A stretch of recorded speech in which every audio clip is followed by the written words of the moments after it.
Conducción y dirección del sociólogo Stalin Poveda Granoble. En el aire.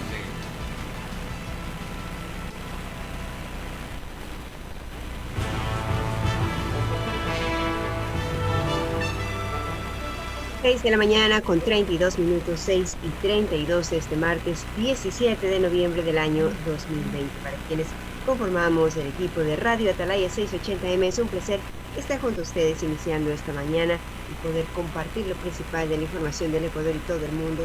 Por supuesto, el análisis y la opinión aquí en su programa Sin Amarre. Sean bienvenidos y bienvenidas también a quienes nos acompañan a través de nuestras distintas redes sociales. Un saludo en especial a quienes están fuera del mundo y nos pueden sintonizar a través de nuestra plataforma en Facebook. Los invitamos también a que nos sigan en Twitter y en Instagram como @Radio Atalaya.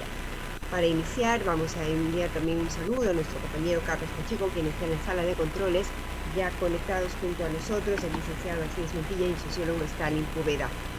Licenciado, ¿cómo está usted? No sé si me escucha, no lo veo en pantalla, pero le enviamos un saludo y le damos paso para que también dé la bienvenida al programa. Gracias, Teresa. Buenos días a usted, a Stalin Poveda, el director del programa, y también saludamos a Carlos Julio Pacheco, que está en los controles de la radio. Pero en primera línea, como siempre, tenemos que saludar a la amable audiencia de Atalaya, a los radio oyentes, a los que nos escuchan, a los que nos oyen, a los que nos sintonizan no solamente en Guayaquil, también en las distintas provincias del Ecuador y también en cualquier país del mundo, porque Atalaya se escucha en todo el mundo a través de nuestras distintas redes sociales. A los que ya nos están escuchando, a nuestros radio oyentes, gracias, muchas gracias por estar en la sintonía de Atalaya. Reciban de nosotros un abrazo imaginario a la distancia. Claro que sí, también en este momento, cuando son las 6 de la mañana con 34 minutos, queremos saludar al director de este espacio, el sociólogo Stalin Poveda Granoble. Muy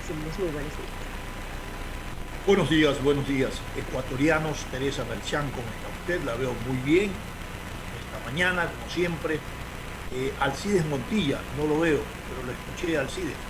¿Cómo está usted? A ver si nos dejamos sí, estamos ver. Bien por acá, estamos bien. Muy bien, me alegra, Alcides, gusto en saludarlo. Carlitos Pacheco en los controles desde muy temprano, articulando la posibilidad de que la tecnología nos haga un encuentro de voces y de miradas. Realmente, esta semana que decurre hay muchos acontecimientos en América Latina, fundamentalmente en el Perú, y también una agenda aquí a nivel nacional que tiene que ver con el proceso electoral de cara a las elecciones del 2020. Otra agenda que se ha formado alrededor de las investigaciones que todavía continúan. Esto no va a terminar. Ahora el tema de la corrupción en nuestro país es un problema social, uno de los problemas sociales más fuertes, más terrible que ha pasado en la sociedad ecuatoriana, y que por cierto siempre se mantendrá en la agenda del debate y en la investigación, en la lucha frontal con la corrupción. Vamos a revisar los titulares que vienen hoy en las primeras planas de los medios impresos de circulación nacional. Teresa. Claro que sí, sociólogo, vamos a iniciar el recorrido informativo como todos los días, compartiendo junto a nuestros oyentes la información que traen los principales diarios de circulación nacional, como es diario El Universo. Su nota principal en su portada nos cuenta: ya son 6 los casos de COVID-19 en Tricolor, que hoy juega contra Colombia. A Tricolor a la selección de fútbol. 3 jugadores son llamados de urgencia ante nuevos contagios y se concentran para enfrentar a los cafeteros por la cuarta fecha de eliminatoria. En el historial de duelos premundialistas como local ante colombianos, Ecuador tiene ventaja. Por otro lado, DAGIP, lo urgente es precautelar la caja fiscal del Ecuador, dice un análisis económico. El ex vicepresidente y hoy asesor económico del gobierno, Alberto DAGIP, habla de lo que es urgente precautelar, la caja fiscal. Añade que esto sea ya con créditos de China o fuentes alternativas.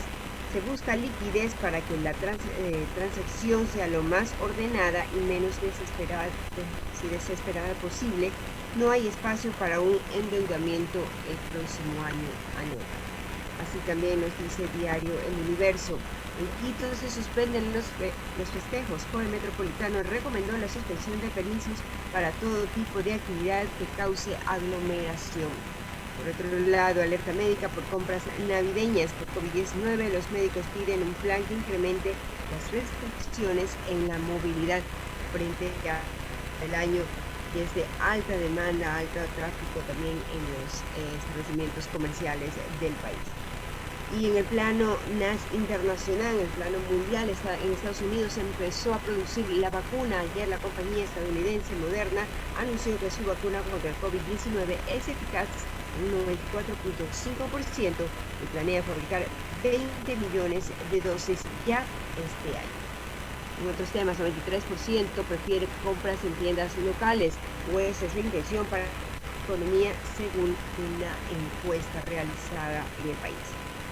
También ambientalistas piden veto parcial a la ley texto para racionalización, reutilización y reciclaje de plásticos es cuestionado.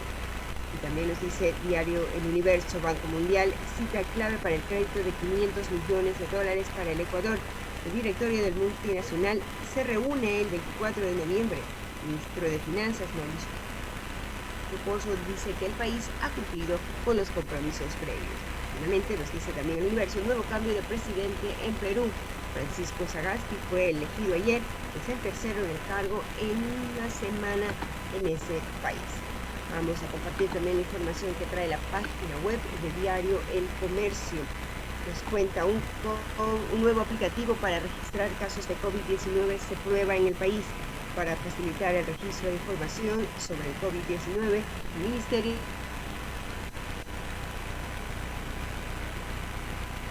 que permite subir de modo digital la información de los casos sospechosos, personas que se someten a pruebas diagnósticas y los resultados desde los laboratorios. En otros temas también, sin eventos masivos por fiestas de Quito, Navidad y fin de año. Cada vez que hay un feriado o un día festivo, las aglomeraciones se disparan y semanas después se registra un aumento del número de personas contagiadas por COVID-19, frente a lo cual se están tomando ya medidas. También nos dice El Comercio, la Asamblea no sintoniza con los tiempos del Fondo Monetario Internacional. El 15 de diciembre está previsto que el FMI realice la primera revisión de metas que debe cumplir el gobierno en el acuerdo económico alcanzado con el multilateral. Por otro lado, la UNE propone acciones para el retorno a las aulas en planteles fiscales. Una veintena de acciones para el posible retorno de estudiantes fiscales a sus instituciones para retomar las clases presenciales es lo que propone la Unión Nacional de Educadores. Finalmente, también nos dice El Comercio, el gobierno anuncia que Ecuador y Estados Unidos acordaron negociar un acuerdo comercial de primera fase. El principal resultado de la tercera reunión del Consejo Bilateral de Comercio e Inversiones entre las autoridades de nuestro país y Estados Unidos, efectuado el martes en Washington, fue que ambos países acordaran este acuerdo comercial de primera fase. Gracias, buenas noticias para nuestro país. Por otro lado, compartimos también la información de la portada online de Diario Expreso. Nos dice, el 10º se achicará para el trabajador con jornada reducida. Esto dentro de los nuevos parámetros de contratación que se han impulsado para frenar también los despidos frente a la pandemia. Tribunal fija fecha para iniciar el juicio contra Daniel Salcedo. Recordemos uno de los implicados en el tema de corrupción. Y también nos dice Diario Expreso en otro de sus reportajes, Álvaro Noboa, en entrevista a quien aspira todavía a ser candidato presidencial, los corruptos están con miedo a que les pare el crimen organizado, señala Álvaro Noboa. Por otro lado, los cuestionamientos al concurso de jueces no paran. También nos dice que hay preocupación en los puertos pesqueros Santa Rosa y Anconcito por el retiro del mar. 6 de la mañana con 41 minutos de esta mañana en Comercio lo concluimos con este recorrido informativo. Muchas gracias, Teresa. Hay un dicho que quiero compartirlo con Alcides, Teresa y todos los ciudadanos. Una cosa es con guitarra y otra cosa es con violín. Voy a referirme a las declaraciones de Alberto Dagit. Se habla de que una de las principales preocupaciones y acciones precautelar la caja fiscal, una vez que ha sido nombrado asesor económico de esta comisión, que por cierto están claramente estipuladas sus funciones. Ninguno de los criterios que se emitan en informes son de carácter vinculante para la definición o determinación de políticas económicas del gobierno del presidente Lenin. Todos estamos de acuerdo que hay que preservar y precautelar la caja fiscal,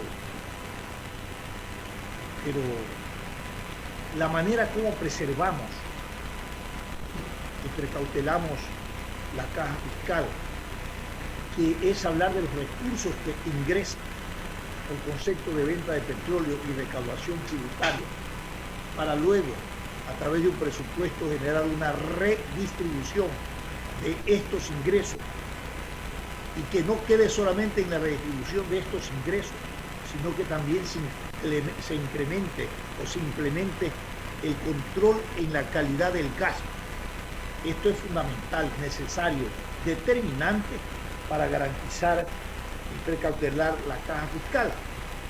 Sin embargo, no tenemos pues estos recursos que nutren y soportan y consolidan, ¿no?, una caja fiscal, que son ingresos por concepto petrolero, que cada vez están disminuidos en su producción incremental, y por otro lado también los ingresos tributarios, que también han sido afectadas seriamente por la pandemia del COVID-19.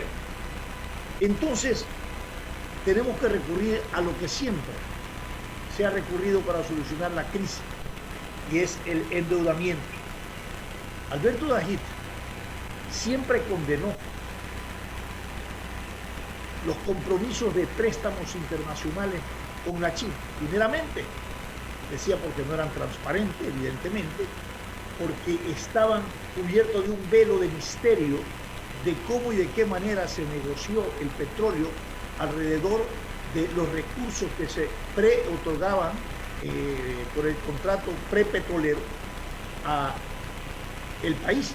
Y con eso, un tiempo muy importante en esa década perdida y para otra la década ganada, se pudo mantener algún equilibrio, entre comillas, en la caja fiscal con ese tipo de préstamos. Hoy se plantea lo mismo, no hay alternativa y hay que sostenerlo en función también de estos préstamos con estos países que realmente no es que hacen un préstamo, hacen un negocio con el préstamo calificado, estas condiciones de préstamo para el país por parte de China, como préstamo del chul, por su corto plazo, por sus altos intereses, por las condiciones draconianas que se imponían y se imponen a nuestros países.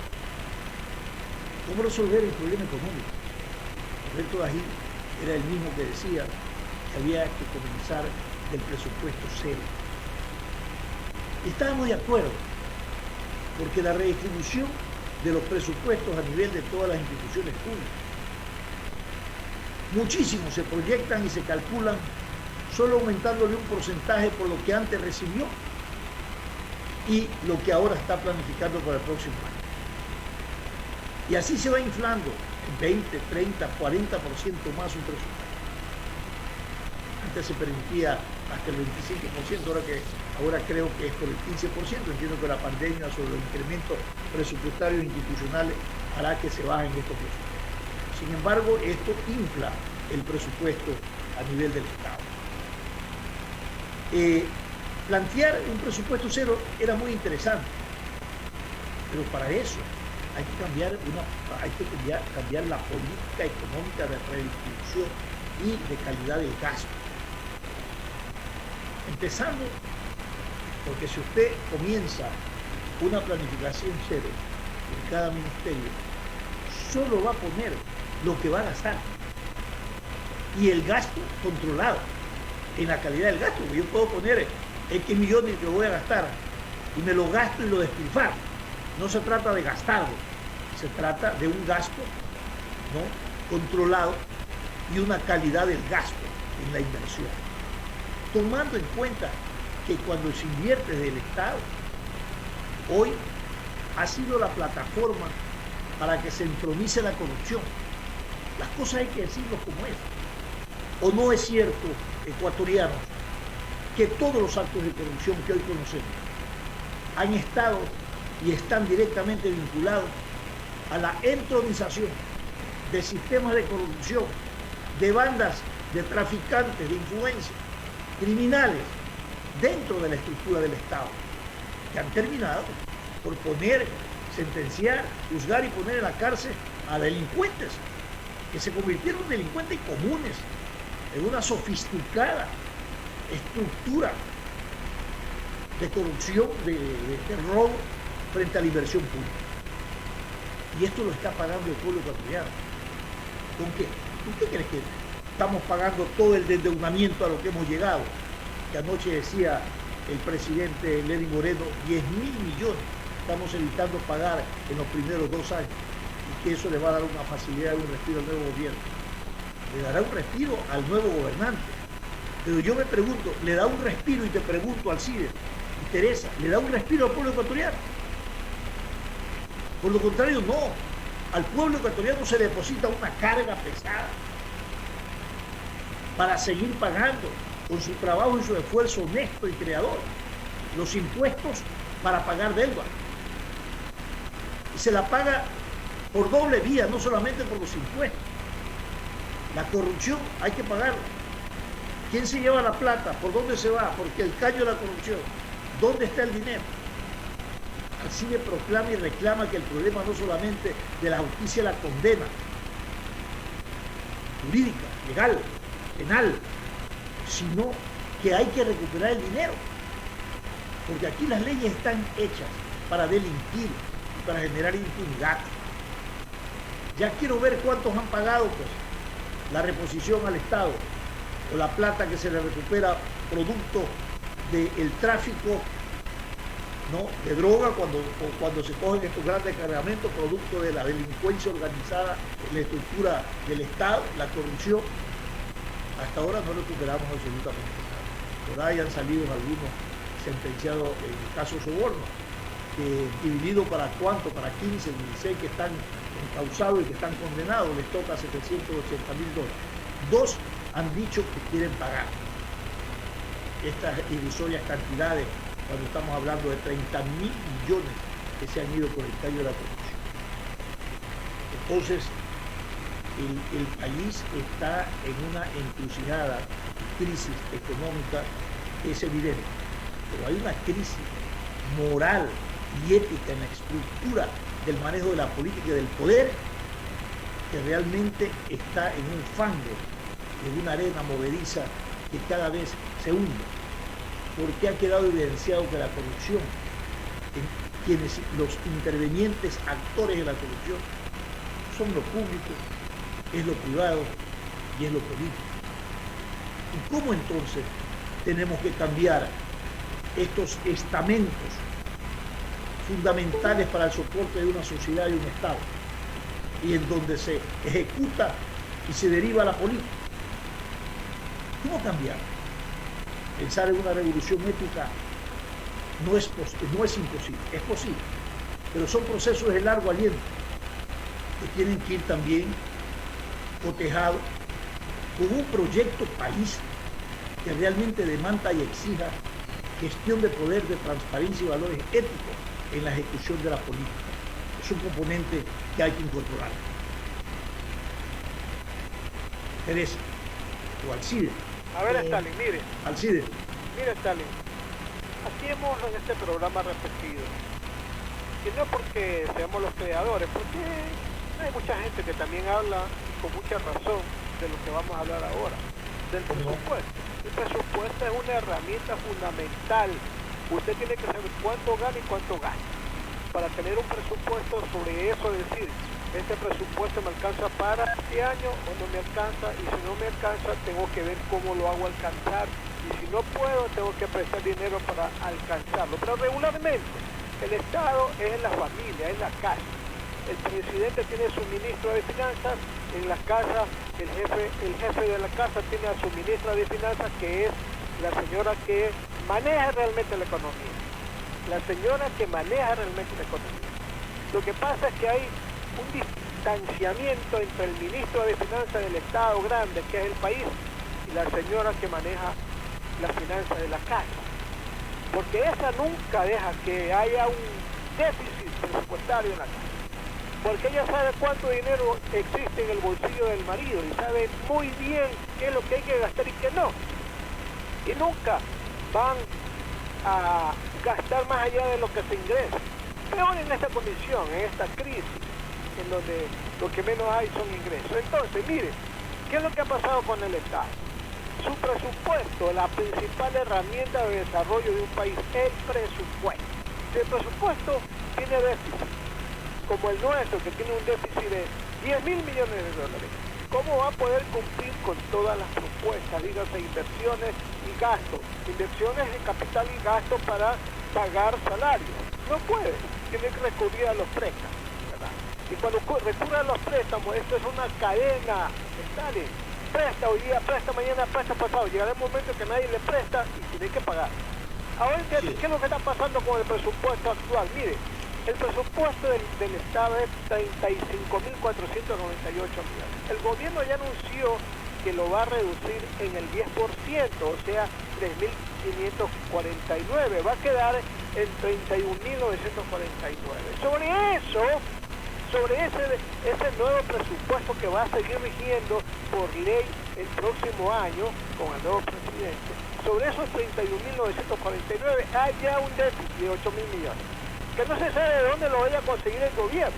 Dicen por ahí que están incesantemente tratando de doblegar a la gente de Petroecuador para que dé el sí y pueda aflojar el tema petrolero y la China nos pueda dar dinero. Y por el otro lado, hay la otra opción, el Fondo Monetario Internacional, una nueva carta de intención, una nueva condicionamiento. Entonces estamos atrapados en la una y en la otra, y no salimos. Entonces por eso que Dajín dice, aquí hay que reducir más el tamaño del Estado, porque de lo contrario, pues, reduzca entonces la inversión de capital, menos obras, menos desarrollo, menos infraestructura, y lo contrario, reduzca pues el capital, el gasto de los salarios, 10.000 millones al año, el 33% del presupuesto. Entonces, tenemos que hacer algo, pues, no podemos quedarnos atrapados en la nada, en la inmovilidad. O hacemos con China, o hacemos con el fondo, o reducimos el gasto de capital, o reducimos el gasto corriente, que es el pago de los salarios. Pero no podemos hacer nada. Alcides, estamos de acuerdo con tu análisis, pero quiero preguntarte algo para la reflexión. Y sociólogo, no sí, sé un ratito. Yo sé que está nuestro invitado y le pedimos disculpas a Andrés Santos. Un momento para cerrar un poco este análisis, que también podemos compartirlo con Andrés Santos, por supuesto. Alcides, tú anotas algo muy importante. Es fácil hablar de reducción del tamaño del Estado. Y yo te pregunto, ¿cuántos gobiernos han reducido el tamaño del Estado? Todo lo contrario. Sí, cada vez que llegan lo amplían. ¿Y por qué no pensamos en una reforma que diga que ningún partido político que llegue al poder, a través de elecciones por supuesto, lo debe ser democráticamente, pueda incrementar el tamaño del Estado? Es decir, no puede ingresar en cantidades industriales como ingresan cada partido que llega al gobierno, 300, 400.000 personas. 150.000 personas que son de su partido político. Entonces se hace un negocio, escucha, se hace un negocio a nivel de los movimientos y de los partidos, y es un negocio para la gente adherente o militante, ¿no? Estar dentro del partido opcionado para el poder porque sabe que va a ser retribuido con un trabajo en el Estado. Y el Estado no genera trabajo, pues, perdónenme, debe ser un Estado pequeño, reducido, técnico. Pero entonces, ¿quién le pone el cascabel al gato? ¿Por qué crees que los estados crecen? Son obesos. ¿Será porque comen mucho? No, sino porque ingresan. Todos ingresan a la estructura burocrática de un Estado, evidentemente tiene que ser. No digo que no se debe hacer, se debe controlar y poner un techo para evitar que hoy viene un gobierno y reduce. Fíjense, yo voy a decir algo, ha reducido algo este gobierno, ha achicado en algo, entre comillas, el tamaño del Estado. El otro gobierno, tenga usted la seguridad que va a rebasar ese pequeño achicamiento y lo va a ensanchar más. Este es el gran problema. Usted dijo algo, el presupuesto cero. Ahí va a encontrar que tenemos que ir a la calidad del gasto.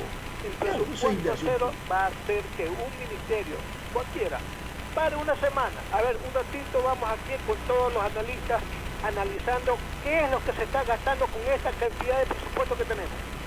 Y usted se va a descubrir una gran cantidad de dinero que se fuga para cosas insustanciales que no tienen ningún sentido de gastarla y tal. Perfecto. Lo que pasa es que nosotros los ecuatorianos no nos damos el trabajo de revisar un poquito en qué se gasta el dinero que pagamos de los impuestos.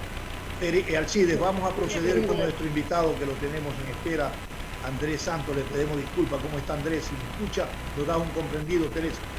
Claro que sí, hay una serie de reformas, como les decíamos, que hay que hacer, y parte de estas tienen que realizarse precisamente en la Asamblea Nacional. Estamos justamente con un candidato, una persona que quiere ser parte de esta institución, Andrés Santos, presidente del Observatorio de Metapolítica, candidato a la Asamblea Nacional por Guayas por el Movimiento Suma. Ya lo tenemos conectado junto a nosotros, le damos la más cordial bienvenida. Andrés, Stalin Buda le saluda, ¿cómo está usted? Muchísimas gracias, querido Stalin, querida Teresa, Alcides. Bien, como ustedes dicen, es preciso conocer los problemas del país, pero conocerlos también de manera técnica. Hay muchos candidatos actualmente que, en mi opinión, no conocen exactamente qué propuestas legislativas, qué reformas se necesita para implementar primero lo que es transparencia. Aquí han hablado de lo que se llama que todos los problemas existentes respecto a la corrupción, respecto a la falta de transparencia. Aquí hace poco dijimos, ¿por qué la ciudadanía no se entera de cómo está conformado el presupuesto general del Estado y cómo se ejecuta? ¿Usted cree que tenemos alguna plataforma digital que podamos conocer de qué manera, en tiempo real, cómo se está ejecutando? Eso no existe. Existen los muchos cruces de cuentas en el Ministerio de Finanzas. Eso, por ejemplo, eso es una propuesta que se tiene que realizar. Está hablando de un Estado mínimo de regulación y también vinculado a lo tecnológico, técnico. Es lo que deberíamos conseguir como Estado. Por supuesto. ¿Quién debe ser el mejor fiscalizador del Estado? No solo el asambleísta, es el propio ciudadano. Nosotros los ciudadanos ahora tenemos que hacer un sacrificio, dejar nuestra zona de confort y ingresar, involucrarnos en la lucha política. De lo contrario, ¿qué va a pasar? No nos podemos quejar si nuevamente una escoria de corruptos vuelve a desgobernarnos. Y esa es la razón. Pero la ciudadanía tiene que tener ese acceso. Una persona trabajadora, un ciudadano común y corriente, a veces no tiene los medios para ingresar a una carrera electoral. Es muy difícil, yo le soy sincero, es muy difícil. ¿Y qué ocurre? Por lo general, los que ingresan a una carrera electoral es porque tienen los medios, o son auspiciados por otras personas. Yo le quiero decir la verdad. Entonces, ¿qué se necesita? Democratizar el acceso a la información para que la propia ciudadanía pueda tener acceso a una información mínimo en qué se está gastando el presupuesto general del Estado. Se habló bastante de reducir el tamaño del Estado, pero por supuesto, pero también tiene que ser la reducción de la burocracia. Esa fue una de las cosas que también demanda el Fondo Monetario Internacional, reducir un 15%, estamos hablando de casi 100.000 trabajadores menos. Hay que también considerar un lado humano, es decir, uno puede reducir, pero al mismo tiempo tiene que considerar la reubicación de muchos servidores públicos, porque tenemos que conocer que también son trabajadores, ¿no? Entonces tiene que ir de la mano, ese es mi aporte. Yo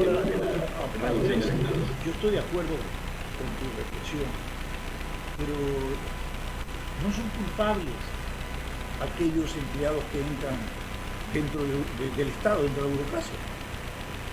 Creo que es un legítimo derecho. El tema es la racionalidad, porque ¿cómo y de qué manera tú entras al Estado? Andrés, y hablamos, tú eres joven, y hablemos las cosas claras. ¿Entran por meritocracia? Primer interrogante. Imposible. ¿Entran por tráfico de influencia? Sí. ¿Por roles políticos? ¿Por oportunismo? Por lo que tú quieras. Por cualquier otra causa, menos por la necesidad del puesto o por la calidad del cargo. Sí. Tenemos que cambiar esta forma de mirar el Estado. El Estado no es fuente de empleo, por favor. Démosle. ¿A quién produce de cada 10 empleos? ¿Quién lo produce? La empresa privada. 9 lo produce la empresa privada. Démosle el rol a través de políticas de reactivación económica y estímulos productivos que generen y crean esos espacios de trabajo que el Estado mismo le ha negado y que después se convierte la gente en informal, en la calle, produciendo. Démosle entonces la oportunidad y démosle el rol a quien verdaderamente produce. Sí, así es, Stalin. Hay que dividir, exactamente como bien indicas, hay que dividir quiénes son de carrera administrativa de servicio público y quiénes son de contratos ocasionales. Por lo general los de contratos ocasionales responden a simples cuotas partidistas, no responden a un sistema de meritocracia, responden a unas cuotas de partidistas: ayudaste en la campaña, te voy a colocar dentro del Estado. En el país no existe hay muy pocos auténticos liderazgos políticos de creer en un ideal, en una causa. La mayoría de personas en Ecuador, cuando se meten a un proceso electoral, es por la creencia de que van a recibir un trabajo después que termine la campaña. Hay que decir las cosas como son, hay que decir la verdad, es momento de decir la verdad. Y sí, tal cual como indicas, en materia de empleo, tenemos en Guayas unos 200.000 personas que son 200.000 familias beneficiarias del bono. ¿Qué hacer para ayudarlas a que salgan de ese estado de dependencias? ¿Qué hacer para una auténtica política de transferencias condicionadas? Es decir, tenemos beneficiarios, pero también es preciso que el Estado los ayude a salir de esa situación de dependencia. ¿Cómo? En primer lugar, brindándoles una capacitación. Estamos hablando de un grupo sumamente vulnerable. Estamos hablando de un grupo que necesita que el Estado empiece a servir de manera como un colocador, conseguir las entrevistas de trabajo, como funciona en otros países. Ahí sí funciona realmente lo que es un ministerio de inclusión económica y social. A ver, Andrés, tomemos el ejemplo que pasa en nuestro país. Las transferencias condicionadas con un carácter redistributivo social en este país se han convertido en dádivas sociales y políticas. No apuntan a resolver el problema de la exclusión social ni de la pobreza. Apuntan a reproducir la mendicidad. Reproducen y bajan la autoestima de la gente, que tiene que darle el anzuelo para que pesque y no el pescado. Y creas una legión de ciudadanos acostumbrados al paternalismo, y que por cierto en lo político te crea adhesiones electorales.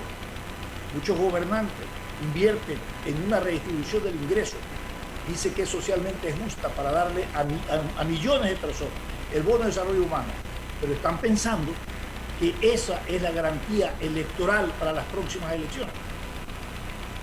Y sí, por eso han ganado muchas elecciones y seguirán ganando. Y no hay ninguna transferencia condicionada, porque la transferencia condicionada, que es: yo te doy un bono de $250, tú me garantizas que llevas a tus hijos a la escuela, que vas al dispensario médico y me demuestras que eso. Si no, no te lo doy. Aquí se lo dan y se lo duplican y nunca hacen lo que tienen que hacer. Y ahí están los grandes problemas. Es correcto. Imagínense, hay casos de personas beneficiarias del bono que no se les debería darse un estímulo, ¿no? Es condicionado, porque esa es la palabra, transferencia condicionada. Así es. Usted lleva a sus hijos a la escuela. Ese programa existe, pero tiene que implementarse como un tema de empleo. El Estado ya no soporta más este gasto, ¿ya? Lo podemos ver como una inversión también. Atkins, Premio Nobel de Economía, también lo mencionaba, es verdad.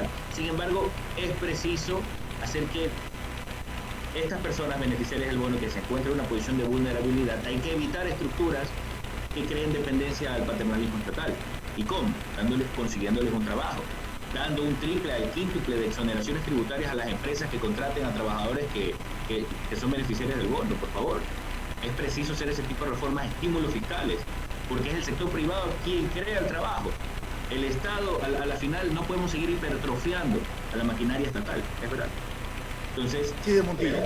Una de las cosas que sí voy a proponer a la Asamblea es una auténtica ley de anticorrupción. Actualmente se ha tratado mucho de ciertos parámetros de persecución contra políticos corruptos. Está bien, pero a ver, recordemos algo, y ustedes lo mencionaron antes de esta entrevista. Aquí estamos hablando de una articulación de unas bandas delictivas con procesos muy especializados para encubrirse. ¿Cómo usted va a creer que un político va a tener todas las cosas a su nombre? Es imposible. Actualmente el Procurador General del Estado hace una lista de bienes de políticos, pero a ver, ellos no tienen las cosas a su nombre, ellos tienen cosas a nombre de testaferros. Es preciso perseguir específicamente a los testaferros y sobre todo perseguir la ruta del dinero de manera internacional. Tiene que conformarse una unidad especializada para realmente recuperar lo robado. Si no, un saludo a la bandera. Ese es el clamor ciudadano. ¿Cuál es? ¿De qué sirve meterlo preso si a la larga no se va a recuperar todo ese dinero en bienes y propiedades? Eso se encuentra en acciones en muchísimas empresas internacionales, paraísos fiscales, y a nombre de terceros. Por eso la manera auténtica de combatir la corrupción es persiguiendo a los testaferros. Y eso es lo que va a representar una auténtica ley que va a luchar contra estas estructuras. Pero no solo eso, porque tenemos que hacer una labor preventiva. Nosotros estamos proponiendo una acción de control ciudadano. Ya en la ley de contratación pública existen ciertos mecanismos, en el derecho administrativo existe, por ejemplo, lo que es el silencio administrativo.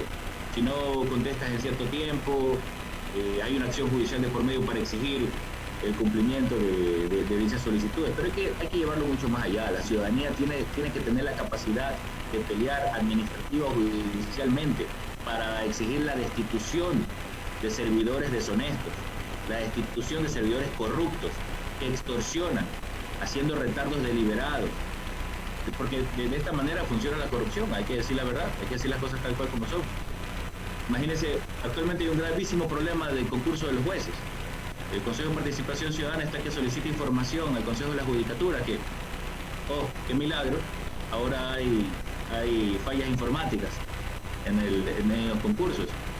Ya no solo estamos acostumbrados a que en el CNE existan este tipo de fallas informáticas, ahora también existen en los concursos para jueces nacionales denuncias que están cobrando 200 a 300 mil dólares para 200 a 300 mil dólares para ser juez nacional. Imagínense, ¿por qué no empezamos una auditoría realmente de estos concursos? Pero una auditoría internacional. Es momento que el Ecuador empiece a abogar por una transparencia más interna, un estándar más alto, imparcial. La clase política en el país, la clase politiquera en este país está muy comprometida, hay muchísimos intereses cruzados. Es momento de aplicar unas recetas que se han servido a nivel global. Licenciado. Dale, sí. ¿Podría continuar usted con la entrevista? Sí, claro. Le saludamos, abogado Andrés Santos. Lo saluda el periodista Alcides Montilla. Mire, ¿Cómo está, querido Alcides? en este programa, desde hace mucho tiempo, hemos dicho que la madre de la pus de la corrupción es la ley. Primero, la ley de contratación pública. Se dicta una emergencia como la que tenemos ahora por el COVID. ¿Y qué hace la ley de contratación pública? Eximina de la presentación de una gran cantidad de requisitos en la contratación. Entonces vienen los organismos seccionales que nunca en su puñetera vida han dedicado 1 centímetro de su tiempo para salud y se ponen a comprar mascarillas, se ponen a comprar alcohol, se ponen a comprar gel, etc. Viene el Banco de Desarrollo y les dice, aquí hay un dinerito para ustedes, pero solamente van a comprar cosas que tienen que ver con el COVID. En los organismos seccionales nadie sabe del tema y ahí vienen los grandes y las primeras corrupciones. Y como le digo, Andrés, el tema de la ley de contratación pública, que facilita la contratación de este tipo de insumos de los hospitales, ahí está. La Contraloría ha denunciado más de 147 casos de corrupción solo por esos hechos. Eso hablando de lo que estamos hablando. Hablemos de la facilidad con la que la ley permite que los corruptos, cuando están presos, salgan rápido de las cárceles. La denominada colaboración eficaz. Vea al señor Mendoza, Daniel Mendoza, ya mismo sale, en 2 años sale. Y nadie se pregunta, oiga, ¿cuánto usted va a devolver de lo robado? No, la ley lo que hace es facilitarle a él la salida. En 2 años sale, se porta bien, no tiene ningún problema, se consigue un buen abogado, etcétera, etcétera. Entonces, Andrés, si usted va a la asamblea, vaya con, como dice el pueblo, con las botas puestas a luchar por esto, porque la gente ya no va a permitir que en este país se siga robando la plata del pueblo, que la paguen los impuestos. Si usted va a prometer, hágalo, no prometa, porque si promete otra vez que va a presentar leyes y no las aprueba, usted va a ser otro de los tantos mentirosos que son candidatos y que siguen usufructuando y engañando al pueblo. Quiero su comentario aquí. Sí, mire, usted acaba de decir algo muy acertado. Un asambleísta de minoría, porque si entramos posiblemente vamos a ser de minoría, nunca va a poder luchar contra la oligarquía de partidos si tenemos esta misma ley de la función legislativa, que ahora se pretende reformar. Ya se aprobó su reformatoria, la ley de función legislativa. Esta reforma fue creada supuestamente para evitar que los órganos de la Asamblea, como el CAL y la Presidencia y el Comité y la Comisión de Fiscalización, no obstaculice solicitudes de juicios políticos, solicitudes de información para fiscalizar y agilidad de trámites, ¿no? Pero le digo algo, nos están engañando.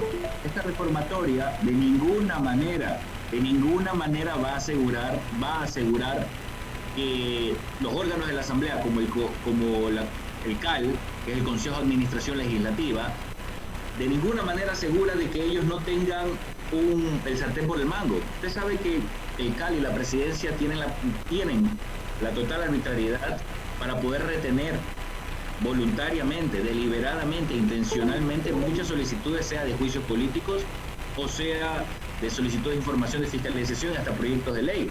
Presidencia nomás tiene como 200 proyectos de ley represados. ¿Por qué? ¿Sabe cuál es la razón? Porque esta ley, la supuesta innovación es que pone plazos vencidos. Le dice al presidente tiene que pasar en 5 días. El CAL tiene hasta 60 días para pasar una calificación. Perfecto. Pero no les establece sanciones en caso de incumplimiento. ¿Qué significa? Pero diga la otra parte de la reforma, la más clave, que ahora para destituir a un asambleísta se necesitan 91 votos. Ya no 70 como antes, 91 votos. Consiga por 91 votos. Bien difícil, Andrés. Eso hay que pelear, Andrés. Y usted van a mayoría pelear calificada, por supuesto.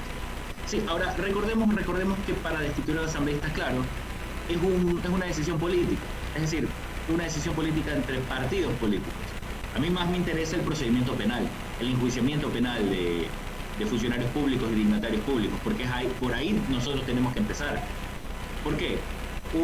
A veces se puede utilizar causales de juicios políticos, estamos hablando de una persona puede caer en desgracia por un linchamiento mediático y se lo puede retirar sin un mayor control judicial. Recordemos que los asambleístas, no se requiere que los asambleístas tengan una preparación jurídico-técnica o económica, de ninguna manera. Y estos procesos de juicios políticos, en teoría, en tesis, tienen según la ley, tienen que asegurar el debido proceso, garantías constitucionales, etcétera, pero no se exige a los asambleístas que tengan una formación en derecho. Por tanto, es un poquito ilógico. Al CAL se le exige, por ejemplo, que tiene que calificar requisitos de constitucionalidad. Perfecto, pero que no es necesario ser abogado para estar dentro del Consejo de Administración Legislativa. Por eso que ellos se basan también a veces en las unidades de técnico, las unidades de asesoría jurídica de la propia Asamblea, pero lo que está pasando, el problema real, yo le digo, el problema real y que lo vivimos, muchas solicitudes de juicios políticos se encuentran represadas. Supuestamente esta ley iba a cambiar eso, pero dése cuenta que aquí nuevamente, si bien la Comisión de Fiscalización si pone un informe negativo, ya eso ahora va al pleno con la reforma, ¿no? Ya con el informe negativo ya no es que puede represar. Sin embargo, a la Comisión de Fiscalización se le da la potestad para archivar en primera instancia una solicitud de fiscalización o de juicio político. Andrés. El CAL, el Consejo de Administración Legislativa, ya la ha aprobado, o sea, hay un doble filtro. Y a mí lo que más me preocupa es que ni Presidencia ni el CAL tienen ninguna sanción por un retardo deliberado. Hay que hablar la verdad. ¿Cuál es el método para la extorsión, el chantaje, el soborno, la coima de funcionarios públicos? Andrés. Sí.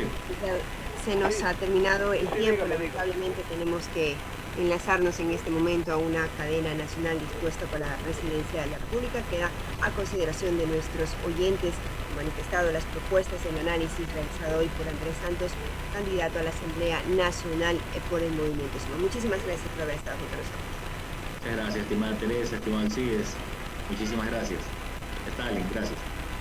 Bueno, 7 de 16 minutos precisamente nos vamos a enlazar con esta cadena que titulada De Frente con el Presidente, que se transmite a continuación. Luego retornamos con más de su programa Cinemas. El siguiente es un espacio contratado. Radio Atalaya no se solidariza necesariamente con las opiniones aquí vertidas.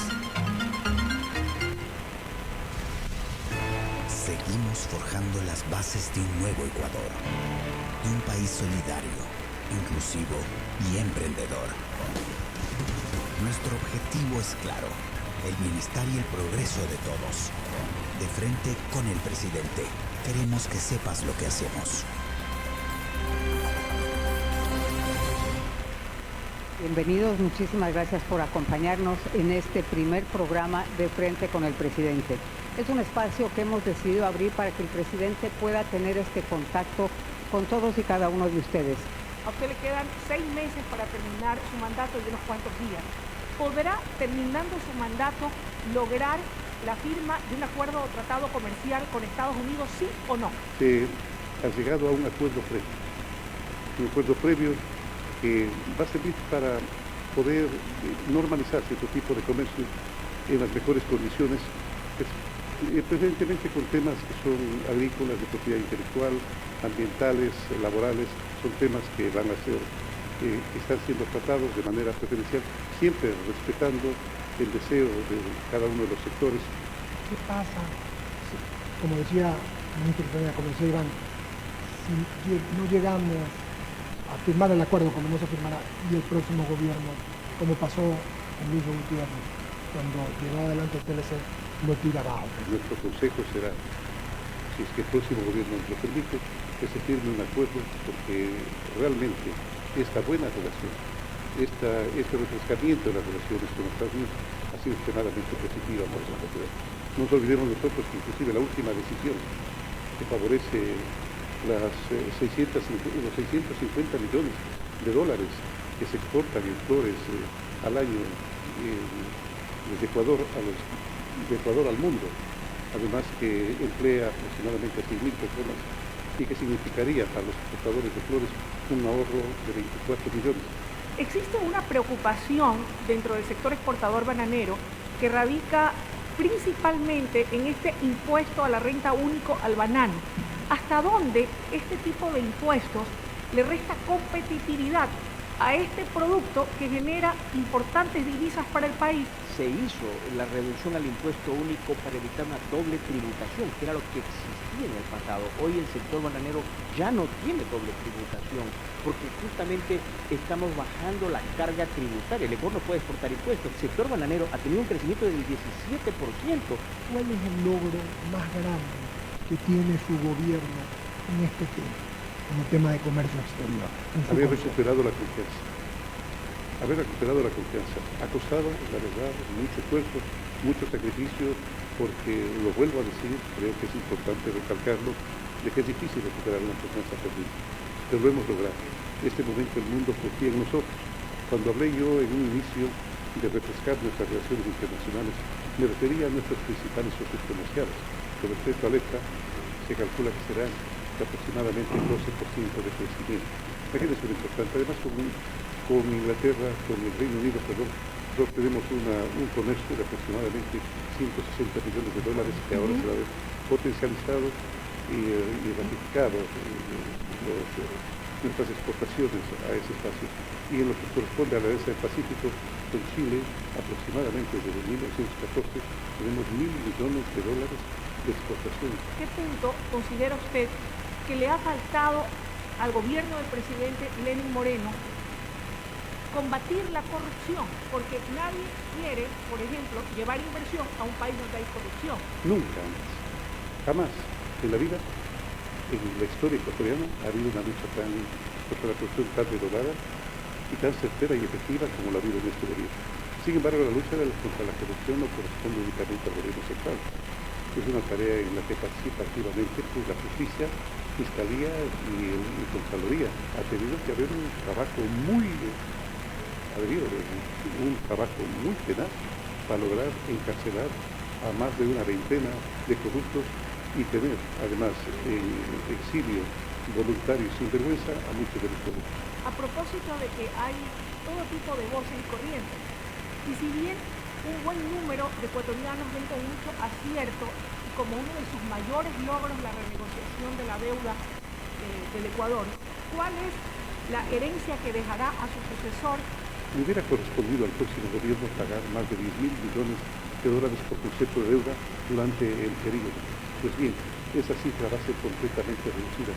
No va a llegar ni siquiera a los 700 millones de dólares anuales el pago de deuda. Va a quedar completamente aliviado. ¿Hay vacuna, presidente, contratada hacia al lado de esto claro que sí. próximamente? Claro que sí, la vacuna está hecho el contacto por lo menos con 2 casas, de las cuales una de ellas ya ha manifestado que tiene más del 90% de efectividad, como es el caso de Pfizer. Estamos a la expectativa pues, de que cualquier país en el mundo que tenga un mejor desarrollo tecnológico y científico que nuestro nos pueda proporcionar las vacunas. No hemos cerrado absolutamente ninguna puerta y apenas tengamos las vacunas empezaremos a suministrarlas a los ecuatorianos para que eviten este terrible mal. Este gobierno ha hecho a través de las decisiones políticas del presidente Moreno es toda la carpintería necesaria para volver a armar las piezas de este rompecabezas y que el engranaje de una república democrática, independiente y que se mantiene en buenas relaciones con el mundo vuelva a caminar en beneficio de todos los ecuatorianos.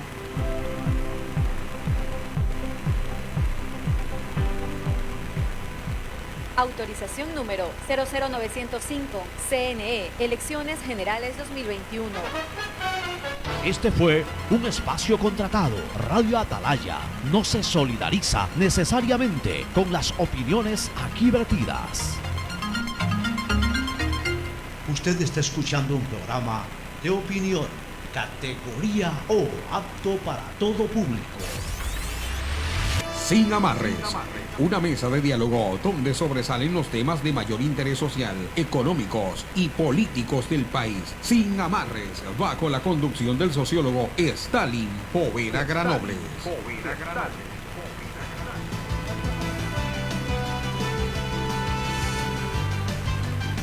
Esta mañana con 24 minutos. Gracias por continuar en compañía de su programa Sin Amarres. En este momento pues hemos escuchado la cadena nacional, este enlace en el que el presidente Lenín Moreno ha respondido a algunas preguntas formuladas por periodistas de nuestro país. También mantenerse al tanto de los últimos acontecimientos y decisiones que se toman en el gobierno. Mañana nos reencontramos en este espacio de análisis y opinión junto a ustedes. Esperamos contar con su amable sintonía. Nos despedimos por el día de hoy, pero los dejamos en buena compañía. Ya viene Fernando Aguayo. Sigan en sintonía de Radio Atalaya. Que tengan un excelente día. Sin amarres, una mesa de diálogo donde sobresalen los temas de mayor interés social, económicos y políticos del país. Sin amarres, bajo la conducción del sociólogo Stalin Poveda Granobles. Este es un programa de opinión, categoría O.